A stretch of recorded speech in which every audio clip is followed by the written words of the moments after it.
iba-ibang uri ng sasakyan. Sobrang solid yung loob. Lalo na sa bikes, kala nila mabilis mabasag. Pero ang totoo nun, so natural suspension talaga yung bamboo. Gamitin natin sa pagbabalik tanaw sa kasaysayan.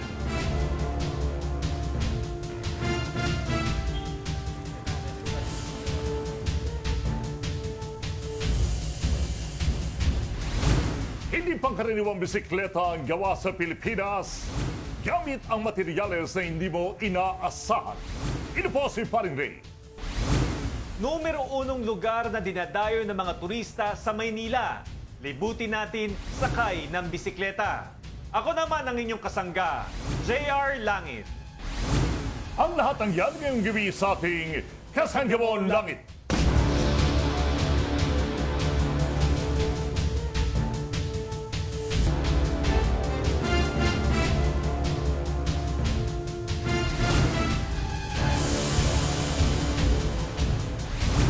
Ang Intramuros o Walled City, ito ang numero unong dinaray ng mga turista sa siyudad ng Maynila.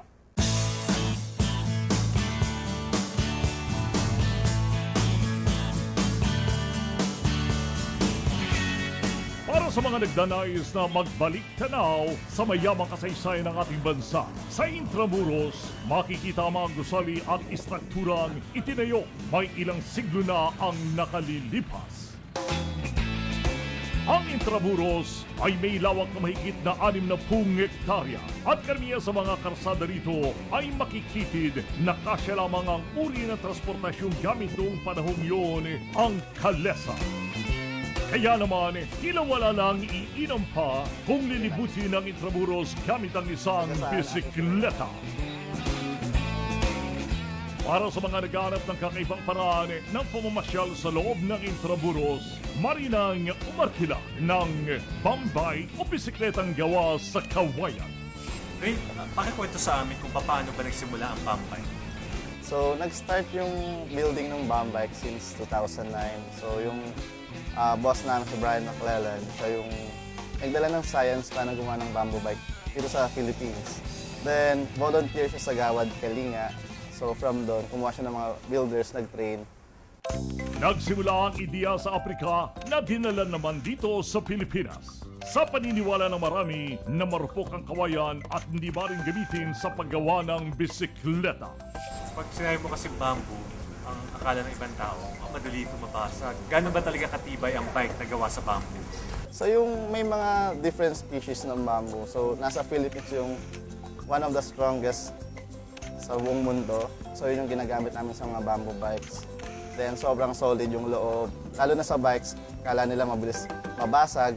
Pero ang totoo nun, kinukuha niya yung flex or nag-flex siya. So, natural suspension talaga yung bamboo. Lingid sa kalaman ng marami, bukod sa tibay ng uri ng kawayan na ginagamit sa paggawa ng bisikleta, may likas din itong katangian upang maging mas komportable ang mga sumasakay rito. Yun, sobrang matibay yung bamboo bike. Mas masarap gamitin lalo na sa trails kasi shock absorber talaga siya na parang full suspension bikes yung gamit natin. Mas magaan siya sa mga normal bikes. Overall, maganda talaga yung performance ng bamboo bikes. Then gusto rin namin ma-showcase yung bamboo bikes na sobrang tibay niya pagdating sa mga ganong terrain. Ang tinawag nilang Bambay ay gawa ng mga Gawad Kalinga Victoria na nagbibigay sa kanila ng hanap buhay. Handmade ang bawat unit ng Bambay, kaya siguradong pulido ang pagkakagawa. Ano-anong parts ng bisikleta ang pwedeng gamitan ng bamboo? Yung mismong frame niya or yung batalya, yung pinaka-bamboo, pwede yung handlebars. Then ngayon, tinatry na namin yung mga fork. Bukod sa nakatutulong ang Bambike sa pagbibigay ng hanap buhay sa mga gumagawa nito, may iba pang benepisyo ang paggamit nito. Hindi mo na kailangan magmina para sa mga steel na bikes. Then less carbon footprints. Very sustainable ang bamboo bikes kasi it takes 3 years lang bago mag-mature ang isang bamboo. Unlike ng mga woods na 50 to 100 years and yung pagmimina na mas masama pa sa environment natin.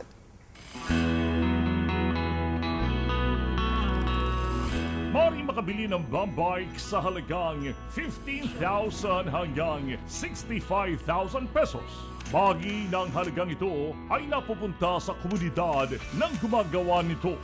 Part ng profit na napupunta rin sa community, sa feeding program ng mga students, allowance ng school teacher, then lalo na sa mga builders namin.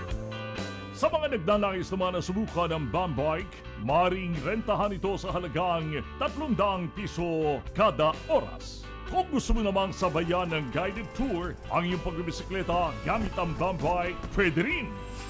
So yung sa mga gustong matry yung BAM Bike Eco Tours, so bukas kami mula Tuesday hanggang Sunday from 9 a.m. to 6 p.m. Pero yung regular hours ng tours namin is 10 a.m. and 3 p.m. So 2.5 hours yung full tour. Then kung gusto naman ng express tour, nag-start siya ng 9 to 5. Tour namin is 1,200 per person for the full tour, then 600 for express tour. Then meron din kaming bike rentals, 300 per hour. Samahan nyo kaming libutin ng Intramuros gamit ang BAM bike sa muling pagbabalik ng Kasangga mo ang Langit. Kasangga mo ang langit.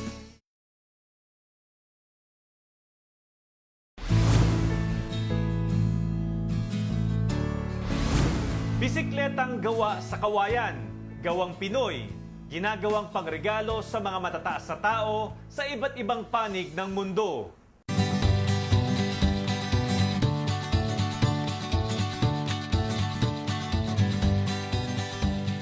Itong bike na ito, niregalo pa kay Obama, saka sa isang presidente ng isang bansa. Yun, yung kay Barack Obama, binigyan siya ng Pinoy ng bamboo bike. Then last week, yung president ng Indonesia. Then this coming week naman, yung president ng France. Then yung Sultan of Brunei, binigyan din before. Prime Minister ng New Zealand.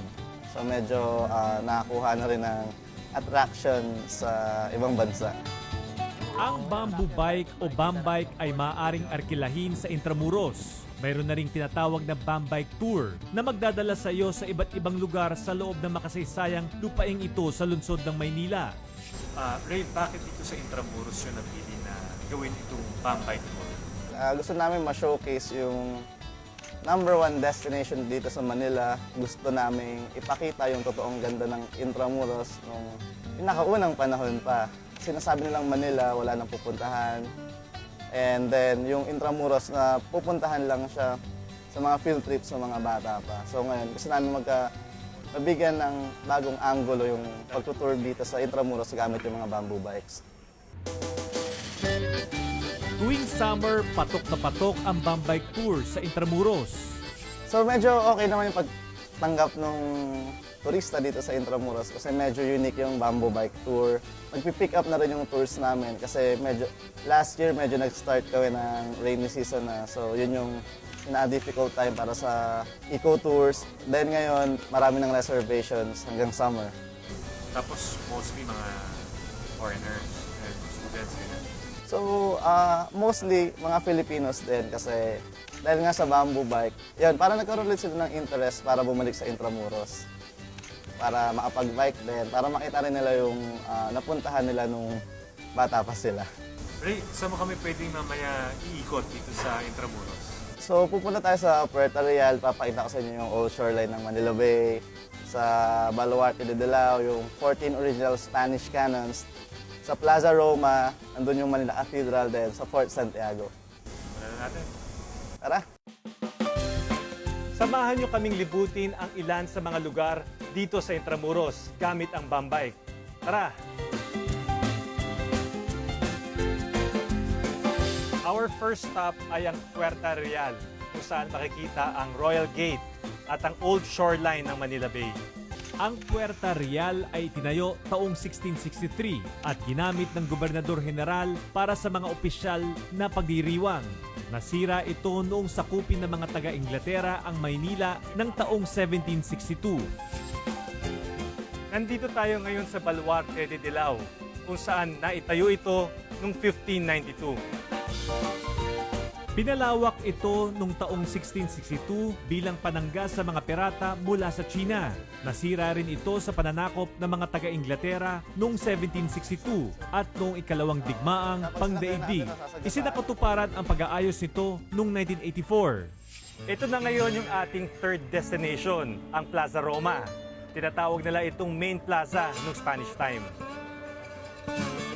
Dati itong tinawag na Plaza Mayor at noong 1901 ay ipinangalan sa Pangulo ng Estados Unidos ng panahon iyon na si William McKinley.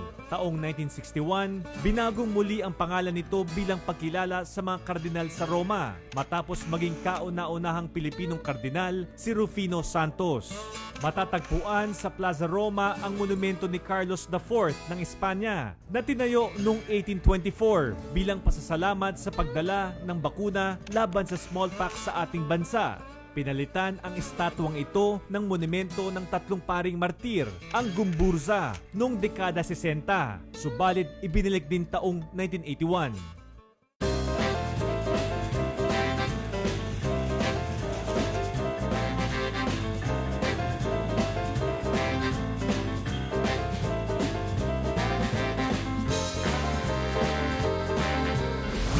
Tulad ng kasabihan, huwag maging dayuhan sa sariling bayan.